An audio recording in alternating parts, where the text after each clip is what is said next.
坐火车到传说中的湘南海岸，听起来好像会有穿花衬衫的少年和比基尼辣妹。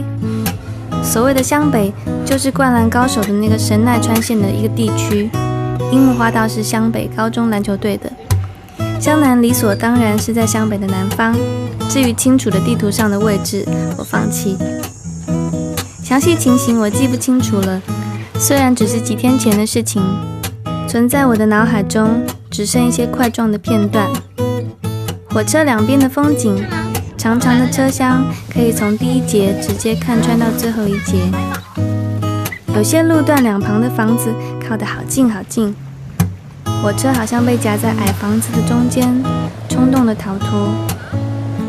火车的椅子是绿色的，窗台的铁柱被阳光照得发亮。明明知道照相机很难真的拍出直接进入眼睛的一切，我还是忍不住的拿起相机，胡乱的拍了一阵。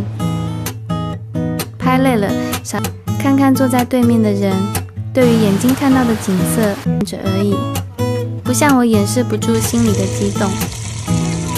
树、花、平交道、砖块、招牌、海岸线、女学生，还有流窜在车厢里饱满的光和影子，我被他们追着跑。